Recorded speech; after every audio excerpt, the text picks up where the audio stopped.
ಭಕ್ತಿ ಜ್ಞಾನ ವೈರಾಗ್ಯ ಯೂಟ್ಯೂಬ್ ಚಾನಲ್ಗೆ ತಮ್ಮೆಲ್ಲರಿಗೂ ಆತ್ಮೀಯವಾದ ಸ್ವಾಗತ.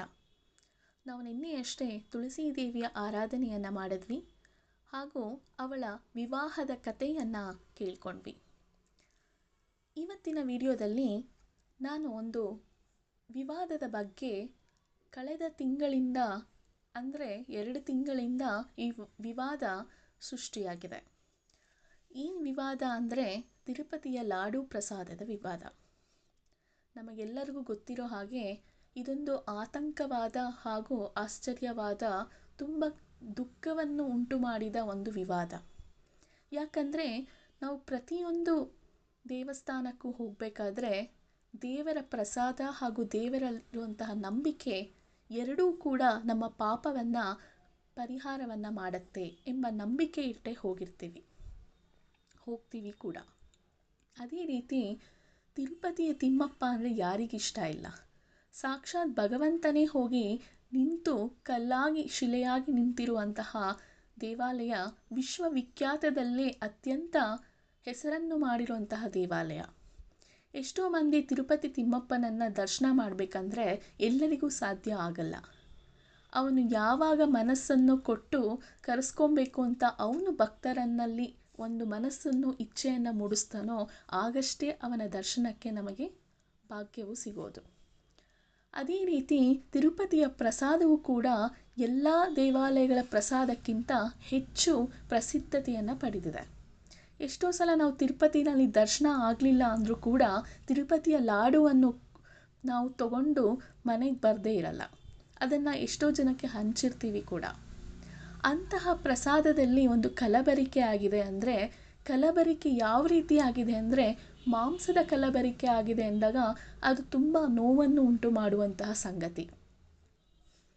ಎಷ್ಟೋ ಜನ ಮಾಂಸಾಹಾರಿಗಳು ಹಾಗೂ ಸಸ್ಯಾಹಾರಿಗಳು ಇಬ್ಬರೂ ಕೂಡ ಆ ದೇವಾಲಯಕ್ಕೆ ಹೋಗ್ತಾರೆ. ಆದರೆ ದೇವಸ್ಥಾನದ ಪ್ರಸಾದದಲ್ಲಿ ಯಾರೂ ಮಾಂಸವನ್ನು ನಿರೀಕ್ಷಣೆ ಮಾಡುವುದಿಲ್ಲ. ಅಂತಹ ಪ್ರಸಾದದಲ್ಲಿ, ಪವಿತ್ರವಾದ ಪ್ರಸಾದದಲ್ಲಿ ಇಂತಹ ಕಲಬೆರಕೆಯನ್ನು ಉಂಟು ಮಾಡಿದ್ದಾರೆ. ಇದನ್ನು ನಾವು ತಿಂದಿದ್ದೀವಲ್ಲ, ಇದರಿಂದ ನಾವು ಪಾಪವನ್ನು ಕಟ್ಕೊಂಡ್ಬಿಟ್ವಲ್ಲ. ಅಂದರೆ ಯಾವುದೇ ಒಂದು ಪ್ರಸಾದವನ್ನು ಕೊಟ್ಟಾಗ ಕಣ್ಣಿಗೊತ್ಕೊಂಡು ನಾವು ಚಪ್ಪಲಿಯನ್ನು ಹಾಕ್ಕೊಂಡಾಗ ಅದನ್ನು ಪಾದರಕ್ಷೆಗಳನ್ನು ಬಿಟ್ಟು ನಾವು ತಿಂತಿರ್ತೀವಿ.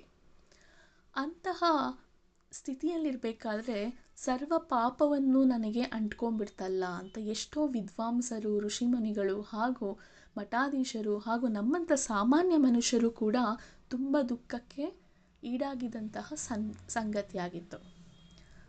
ಆದರೆ ಇದನ್ನು ನಾವು ಯಾವ ರೀತಿ ಪಶ್ಚಾತ್ತಾಪದಿಂದ, ಈ ಬೇಜಾರಿಂದ, ಈ ನೋವಿಂದ ನಾವು ಪ್ರಾಯಶ್ಚಿತ್ತವನ್ನು ಮಾಡ್ಕೋಬೇಕು ಅಂತ ತಿಳಿದಾಗ ಎಷ್ಟೋ ಜನ ಪುಣ್ಯ ತೀರ್ಥ ಸ್ಥಾನಗಳನ್ನು ಮಾಡಿದ್ರು. ಅದೇ ರೀತಿ ತಿರುಪತಿ ದೇವಾಲಯವನ್ನು ಕೂಡ ಶುಚಿಗೊಳಿಸಿದ್ರು. ಆದರೆ ತಿನ್ನೋದಂತೂ ನಾವು ತಿಂದ್ಬಿಟ್ಟಿದ್ದೀವಲ್ಲ ಅನ್ನೋದೊಂದು ಮನಸ್ಸಿನಲ್ಲಿ ಕೂತ್ಬಿಟ್ಟಿರುತ್ತೆ. ಇದನ್ನು ಹೇಗೆ ನಾವು ಈ ದುಃಖದಿಂದ ಹೊರಗೆ ಬರ್ಬೋದು ಅಂತ ನಾವು ಚಿಂತೆ ಮಾಡಿದಾಗ ಒಂದೊಂದು ಕತೆಗಳನ್ನು ಕೇಳಿದಾಗ ಅಂತಹ ಕತೆಗಳಲ್ಲಿ ಒಂದೊಂದು ಅಂಶವನ್ನು ಪಡೆದು ನಮ್ಮ ಮನಸ್ಸನ್ನ ಗಟ್ಟಿ ಮಾಡ್ಕೋಬೇಕಾಗತ್ತೆ.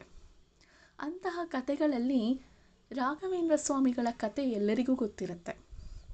ಅವರ ಚರಿತ್ರೆ ಎಷ್ಟೋ ಯತಿಗಳಿಗೆ ಹಾಗೂ ನಮ್ಮಂಥ ಸಾಮಾನ್ಯ ಜನರಿಗೆ ಕಲಿಯುಗದ ಕಾಮಧೇನು ಅಂತಲೇ ನಾವು ಅವ್ರನ್ನ ಪೂಜೆ ಮಾಡ್ತೀವಿ.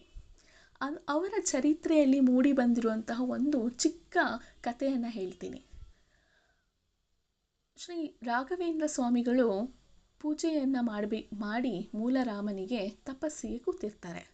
ಆಗ ಅವರನ್ನು ಭೇಟಿಯಾಗಕ್ಕೆ ನವಾಬರು ಬಂದಿರ್ತಾರೆ. ಅಂದರೆ ಮುಸಲ್ಮಾನ ಮಹಾರಾಜ ನವಾಬನು ಈ ಯತಿಗಳು ಯಾರು, ಏನೋ ತುಂಬ ಪವಾಡಗಳನ್ನು ಸೃಷ್ಟಿ ಮಾಡ್ತಿದ್ದಾರಂತಲ್ಲ, ಯಾರು ಇವ್ರನ್ನ ನೋಡಬೇಕಲ್ಲ ನಾನು ಅಂತ ಅವರು ಮಂತ್ರಿಗಳೊಡನೆ ತಮ್ಮ ರಾಜ್ಯಕ್ಕೆ ಬಂದಿರುವಂತಹ ಯತಿಗಳನ್ನು ಭೇಟಿಯಾಗಲು ಅಂತ ಬಂದಿರ್ತಾರೆ. ಆದರೆ ನವಾಬರಿಗೆ ಯತಿಗಳು ಅಂದರೆ ಆಗಲ್ಲ. ಯಾಕಂದರೆ ನವಾಬರಿಗಿಂತ ಯತಿಗಳು ಹೆಸರನ್ನು ಮಾಡಿರ್ತಾರೆ. ಅವರೇ ರಾಘವೇಂದ್ರ ಸ್ವಾಮಿಗಳು. ಅವರನ್ನು ನೋಡೋದಕ್ಕೆ ಇವ್ರಿಗೇನೋ ಪವಾಡ ಮಾಡ್ತಾರಲ್ಲ ಅಂತ ಹೇಳಿ ನವಾಬರು ಏನು ಮಾಡ್ತಾರೆ, ಒಂದು ತಟ್ಟೆಯ ಫುಲ್ಲು ಮಾಂಸವನ್ನು ತೆಗೆದುಕೊಂಡು ಅದರ ಮೇಲೆ ಮುಚ್ಚಳವನ್ನು ಮುಚ್ಚಿ ತೊಗೊಂಡು ಬಂದಿರ್ತಾರೆ.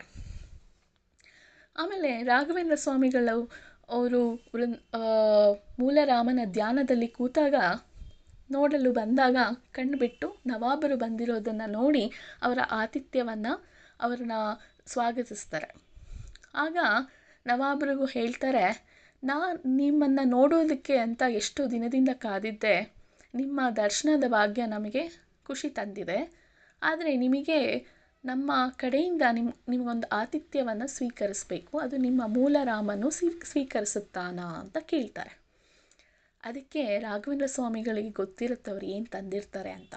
ಅದನ್ನು ತಮ್ಮ ದಿವ್ಯ ದೃಷ್ಟಿಯಿಂದಲೇ ನೋಡಿ ಅದು ಮೂಲರಾಮನಿಗೆ ಅರ್ಪಿಸಿ ಅದನ್ನು ಸ್ವಾಗತಿಸಿದ್ದೀನಿ ಅಂತಲೂ ಹೇಳ್ತಾರೆ. ಒಂದು ಮುಗುಳ್ನಗೆಯನ್ನು ಕೊಟ್ಟು ರಾಘವೇಂದ್ರ ಸ್ವಾಮಿಗಳು ಹೇಳ್ತಾರೆ, ನೀವೇನು ಪ್ರೀತಿಯಿಂದ ಭಕ್ತಿಯಿಂದ ತಂದಿದ್ದೀರೋ ಅದು ನನ್ನ ಮೂಲರಾಮನಿಗೆ ತಲುಪಿದೆ ಅಂತ. ಆಗ ನವಾಬರು ಹೇಳ್ತಾರೆ ಜೋರಾಗಿ ನಕ್ಕಿ, ಅದು ಸಾಧ್ಯನೇ ಇಲ್ಲ, ನಾನು ತಂದಿರುವಂತಹದನ್ನು ನೀವು ಸ್ವೀಕರಿಸೋಕ್ಕೆ ಸಾಧ್ಯನೇ ಇಲ್ಲ ಅಂತ. ಅದಕ್ಕೆ ರಾಘವೇಂದ್ರ ಸ್ವಾಮಿಗಳು ಹೇಳ್ತಾರೆ, ನಿಮಗೆ ಅಷ್ಟೊಂದು ಗೊಂದಲವಾಗಿದೆಯಾ? ಹಾಗಾದರೆ ನನ್ನ ಮೂಲರಾಮನು ಅದನ್ನು ಸ್ವೀಕರಿಸಾಗಿದೆ, ನೀವೇ ತೆಗೆದು ನೋಡಿ ಅಂತ ಹೇಳ್ತಾರೆ. ಆಗ ಅವನು ಏನು ಮುಚ್ಚಿಟ್ಟಿದ್ನೋ ಆ ಮಾಂಸವನ್ನು ತೆಗೆದು ನೋಡ್ತಾನೆ. ನವಾಬರಿಗೆ ಕಾಣಿಸಿದ್ದು, ಎಲ್ಲರಿಗೂ ಕಾಣಿಸಿದ್ದು ತಟ್ಟೆಗಳ ಪೂರ್ತಿ ಪುಷ್ಪಗಳು, ಅರಳಿರುವ ಪುಷ್ಪಗಳು ತುಂಬಿರುತ್ತೆ. ಹಾಗೆ ಇದರಿಂದ ನಮಗೇನು ಗೊತ್ತಾಗ್ತಿದೆ ಅಂತ ಹೇಳಿದ್ರೆ, ಅವನು ಪರೀಕ್ಷೆ ಮಾಡೋಕ್ಕೆ ಅಂತಲೇ ತೊಗೊಂಡು ಬಂದಿದ್ದು ಮಾಂಸವನ್ನು, ಆದರೆ ದೇವರು ಅದನ್ನು ಸ್ವೀಕರಿಸಿದ್ದು ತನ್ನದೇ ಆದ ಧರ್ಮದ ಮುಖಾಂತರ ಇಷ್ಟವಾದ ರೂಪದಲ್ಲಿ ಸ್ವೀಕರಿಸಿದ್ದಾನೆ. ಅದೇ ರೀತಿ ಈ ಕತೆ ಏನು ಹೇಳುತ್ತೆ ಅಂದರೆ, ತಪ್ಪು ಮಾಡಿದವ್ರಿಗೆ ಶಿಕ್ಷೆ ಆಗಲೇಬೇಕು. ತಿಳಿದು ಮಾಡಿದ ತಪ್ಪಿಗೆ ಶಿಕ್ಷೆ ಅಂತೂ ಖಂಡಿತ ಇದೆ, ಆದರೆ ತಿಳಿದೇ ಮಾಡದ ತಪ್ಪಿಗೆ ಖಂಡಿತ ಶಿಕ್ಷೆ ಇಲ್ಲ.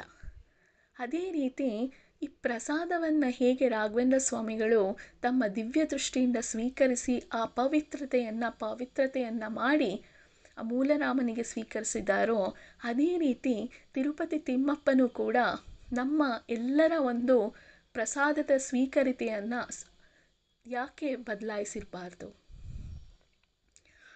ಈ ಕಲಬೆರಕೆ ಉಂಟಾದಾಗಲೇ ಭಗವಂತನಿಗೆ ಗೊತ್ತಿರುತ್ತೆ, ಅವನಿಗೆ ಕಾಲವೇ ಉತ್ತರ ಕೊಡುತ್ತೆ, ಕಾಲವೇ ಉತ್ತರ ಕೊಡಬೇಕು ಅನ್ನೋದಕ್ಕೆ ತಿಮ್ಮಪ್ಪನು ಸುಮ್ಮನಿರ್ಬೋದು. ಆದರೆ ಅವನಿಗೆ ನೈವೇದ್ಯದ ಸಮಯದಲ್ಲಿ ಏನು ಕಲಬೆರಕೆ ಉಂಟು ಮಾಡಿರುವಂತಹ ನೈವೇದ್ಯವನ್ನು ಮಾಡಿರ್ತಾನೋ, ಆದರೆ ಭಗವಂತ ಅದನ್ನು ಯಾವ ರೂಪದಲ್ಲಿ ಸೇವಿಸಬೇಕೋ, ತನ್ನ ಭಕ್ತರಿಗೆ ಯಾವ ರೂಪದಲ್ಲಿ ಕೊಡಬೇಕೋ ಆ ಅಪವಿತ್ರತೆಯನ್ನು ಹೋಗಲಾಡಿಸಿ ಪವಿತ್ರತೆಯನ್ನು ಮಾತ್ರ ತುಂಬಿರ್ತಾನೆ ಅಂತ ನಾವು ಭಾವಿಸಬೇಕಾಗಿದೆ. ಇದೊಂದೇ ಮಾರ್ಗವು ನಮಗೆ ಉಳಿದಿರೋದು. ಬರೀ ಈ ಕಲಬೆರಕೆ ಪ್ರಸಾದದ ವಿವಾದ ಮಾತ್ರವೇ ಅಲ್ಲ, ಎಷ್ಟೋ ಸಂಗತಿಗಳು ಕೂಡ ನಮ್ಮ ಜನರಿಗೆ ಸನಾತನ ಕತೆ, ಸನಾತನ ಧರ್ಮ ಅಂದಾಗ ಎಷ್ಟೋ ಸಲ ಮೋಸ ಹೋಗ್ಬಿಡ್ತೇವೆ. ಈ ಮೋಸದಿಂದ ನಮ್ಮನ್ನು ಪಾರು ಮಾಡೋಕ್ಕೆ ಇರೋದು ಒಬ್ಬ ಏಕೈಕ ಶಕ್ತಿ ಅಂದರೆ ನಾವು ನಂಬಿರುವಂತಹ ದೇವರು. ಹಾಗೆಯೇ ಈ ತಿರುಪತಿ ತಿಮ್ಮಪ್ಪನು ಕೂಡ ಆ ಕಲಬೆರಕೆಯನ್ನು ಸರಿ ಮಾಡಿ ಎಲ್ಲರಿಗೂ ಕೂಡ ಪವಿತ್ರವಾದ ಲಡ್ಡುವನ್ನೇ ಕೊಟ್ಟಿರ್ತಾನೆ ಎಂಬ ಒಂದು ಈ ಕಥೆಯ ಮುಖಾಂತರ ನಾವು ತಿಳಿಬೋದಾಗಿದೆ. ಅದೇ ರೀತಿ ಇನ್ನೊಂದು ಉದಾಹರಣೆ ಹೇಳಬೇಕಂದ್ರೆ, ಬೇಡರ ಕಣ್ಣಪ್ಪ ಶಿವನ ಭಕ್ತನಾಗಿರೋಲ್ಲ, ಆದರೆ ಶಿವನಿಗೆ ಗೊತ್ತಿಲ್ಲದೆ ಅವನಿಗೆ ಪೂಜೆಯನ್ನು ಮಾಡಿ ಒಂದು ಬೇಟೆಯು ಸಿಕ್ಕಿದ ಮೇಲೆ ಆ ಮಾಂಸವನ್ನೇ ಶಿವನಿಗೆ ಅರ್ಪಣೆ ಮಾಡ್ತಾನೆ. ಆ ಮಾಂಸವನ್ನು ಕೊಟ್ಟಿದ ಕೂಡಲೇ ಶಿವನೂ ಕೂಡ ಆ ಮಾಂಸವನ್ನು ಸ್ವೀಕರಿಸಿದಾಗ ಅದು ಫಲವಾಗಿಯೇ ಸ್ವೀಕರಿಸಿರ್ತಾನೆ, ಹಣ್ಣಿನ ರೂಪದಲ್ಲಿ ಸ್ವೀಕರಿಸಿರ್ತಾನೆ. ಅದೇ ರೀತಿ ಯಾರು ಎಷ್ಟೇ ಅನ್ಯಾಯ ಮಾಡಿದರೂ ಕೂಡ ಭಗವಂತನಿಗೆ ಎಲ್ಲರಿಗೂ ಗೊತ್ತಿರುತ್ತೆ, ಯಾರಿಗೆ ಯಾವಾಗ ಏನು ಆ ಯೋಗ್ಯತೆಯನ್ನು ಕೊಡಬೇಕು. ತಿಳಿದು ಮಾಡಿದ ತಪ್ಪಿಗೆ ಶಿಕ್ಷೆ ಖಂಡಿತವಾಗಿಯೂ ತಪ್ಪಿಸ್ಕೊಳ್ಳೋಕ್ಕೆ ಆಗಲ್ಲ. ಅದೇ ತಿಳಿದೇ ನಾವು ತಿಂದಿರುವಂತಹ ಪ್ರಸಾದ, ನಾವೆಲ್ಲ ಭಕ್ತರು, ನಮ್ಮದು ಇಲ್ಲಿ ಯಾವ ತಪ್ಪೂ ಇಲ್ಲ, ಯಾವ ಪಾಪವೂ ಅದರಿಂದ ನಮಗೆ ಅಂಟುವುದಿಲ್ಲ ಅಂತ ನಾನು ಇದರಿಂದ ಹೇಳೋಕೆ ಇಷ್ಟಪಡ್ತೀನಿ. ಭಗವಂತನೇ ಕೃಷ್ಣನಾಗಿ ಗೀತಾಸಾರದಲ್ಲಿ ಹೇಳಿದ್ದಾನೆ, ಪರಿತ್ರಾಣಾಯ ಸಾಧೂನಾಂ ವಿನಾಶಾಯ ಚ ದುಷ್ಕೃತಾಂ ಧರ್ಮ ಸಂಸ್ಥಾಪನಾರ್ಥಾಯ ಸಂಭವಾಮಿ ಯುಗೆ ಯುಗೆ. ಯುಗ ಯುಗದಲ್ಲೂ ಎಲ್ಲಿ ಅಧರ್ಮವು ನಡೆಯುತ್ತೋ ಅಲ್ಲಿ ನಾನು ಬಂದೇ ಬರ್ತೀನಿ, ಧರ್ಮವನ್ನು ಕಾಯ್ತೀನಿ. ಅಥವಾ ಅಧರ್ಮದಲ್ಲಿ ನಡೀತಾ ಇದೆ ಅಂತ ಹೇಳಿದಾಗಲೇ ನಾನು ಧರ್ಮವನ್ನು ತರಲಿಕ್ಕೆ ಯಾವುದೋ ಒಂದು ರೂಪದಲ್ಲಿ ನಾನು ಅದನ್ನು ಬಂದು ತಡಿತೀನಿ ಅಂತ. ಹಾಗೆ ತಿರುಪತಿ ತಿಮ್ಮಪ್ಪನು ಕೂಡ ನಮ್ಮೆಲ್ಲರ ಒಂದು ಭಕ್ತಿ, ಪ್ರೀತಿ ಹಾಗೂ ನಂಬಿಕೆಯನ್ನು ಹುಸಿ ಮಾಡದೆ ಅವನು ಕೊಟ್ಟಿರುವಂತಹ ನೈವೇದ್ಯದ ಪ್ರಸಾದ ಪವಿತ್ರತೆಯನ್ನು ನಮಗೆ ಕೊಟ್ಟಿರ್ತಾನೆ. ಅದೇನು ಕಲಬೆರಕೆ ಆಗಿತ್ತೋ ಆ ಪ್ರಸಾದ ನಮ್ಗೆ ಯಾರಿಗೂ ತಲುಪಿಲ್ಲ ಎಂಬ ಭಾವನೆಯನ್ನೇ ನಾವು ಇಟ್ಕೊಂಡು ಪಶ್ಚಾತ್ತಾಪವನ್ನು ಪಡೆದೇ ಧೈರ್ಯವಾಗಿ ಕುಗ್ಗದೆ ಎಲ್ಲ ಪ್ರಸಾದವನ್ನು ನಾವು ಪರೀಕ್ಷಿಸೋಕೆ ಆಗಲ್ಲ. ಮಂತ್ರಾಲಯ ಸ್ವಾಮೀಜಿಯವರ ಪ್ರಸಾದ, ಪರಿಮಳ ಪ್ರಸಾದ ಹಾಗೂ ಅಯ್ಯಪ್ಪ ಸ್ವಾಮಿಯ ಪ್ರಸಾದ ಅನಾವರಣಂ, ಹೀಗೆ ಈ ಎಲ್ಲ ಪ್ರಸಾದವು ಜಗತ್ಪ್ರಸಿದ್ಧತೆಯನ್ನು ಪಡೆದಿರಬೇಕಾದ್ರೆ ಎಲ್ಲ ಪ್ರಸಾದವನ್ನು ನಾವು ಪರಿಶೀಲನೆ ಮಾಡೋಕ್ಕೆ ನಮ್ಮಿಂದ ಸಾಮಾನ್ಯರಿಂದ ಆಗೋಲ್ಲ.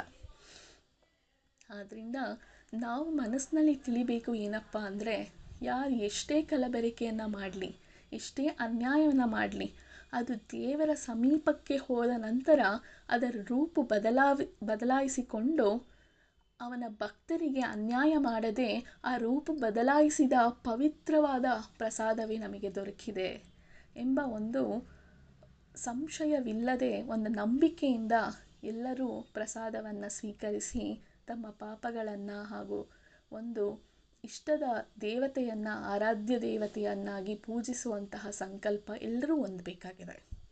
ಯಾಕೆ ಈ ವಿಷಯನ ಇಷ್ಟು ಲೇಟಾಗಿ ನಾನು ತೊಗೊಂಡು ಬಂದಿದ್ದೀನಿ ಅಂದರೆ, ನಮಗೆ ಗೊತ್ತಿರೋ ಹಾಗೆ ಎಷ್ಟೋ ಜನ ಇನ್ನೂ ಈ ದುಃಖದಿಂದ ತಿರುಪತಿ ಪ್ರಸಾದವನ್ನು ನಾನು ತಿಂದುಬಿಟ್ಟೆ, ಇದರಿಂದ ಹಿಂಗಾಗೋಯ್ತು ಅಂತ ನನಗೆ ಮೈಲ್ಗೆ ಆಗೋಯ್ತು, ನನ್ನ ಮನಸ್ಸಿಗೆ ತುಂಬ ಘಾಸಿ ಆಯಿತು ಎಂದು ಎಷ್ಟೋ ಖರ್ಚನ್ನು ಮಾಡಿ ಯಾಗಗಳನ್ನು, ತಪಸ್ಸನ್ನು ಹಾಗೂ ಹೋಮಗಳನ್ನು ಮಾಡಿಸ್ತಿದ್ದಾರೆ. ಮಾಡಿಸೋದು ತಪ್ಪು ಅಂತ ನಾನು ಹೇಳಲ್ಲ. ಆದರೆ ಈ ಒಂದು ಭಕ್ತಿ ಮತ್ತು ಜ್ಞಾನ, ವೈರಾಗ್ಯ ಏನು ಹೇಳುತ್ತೆ ಅಂದರೆ, ಯಾವುದೇ ಒಂದು ವಸ್ತು ಮೇಲೆ ಭಕ್ತಿ, ನಂಬಿಕೆ, ಪ್ರೀತಿ ಇದ್ದಾಗ ಅದರದ್ದು ಏನೇ ಧರ್ಮದ ರೂಪವು ಬದಲಾಯಿಸೋಕ್ಕಾಗಲ್ಲ. ದೇವರಿಗೆ ನಾವು ಒಂದು ಚಿಕ್ಕ ಬಾಳೆಹಣ್ಣಿಟ್ಟರೂ ಕೂಡ ಸಂತೋಷ ಪಡ್ತಾನೆ. ಪುಷ್ಪಂ ಫಲಂ ತೋಯಂ ಅಂತ ಹೇಳಿದ್ದಾನೆ ಶ್ರೀಕೃಷ್ಣ. ನೀವು ಎಲೆಯನ್ನು ಇಡಿ, ನಾನು ಅದನ್ನು ಸ್ವೀಕರಿಸ್ತೀನಿ. ಆದರೆ ನೀವು ಹೇಗೆ ಇಡ್ತೀರಾ ಅನ್ನೋದು ನಾನು ನೋಡ್ತೀನಿ, ನೀವೇನು ತರ್ತೀರಾ ಅನ್ನೋದನ್ನು ನೋಡಲ್ಲ.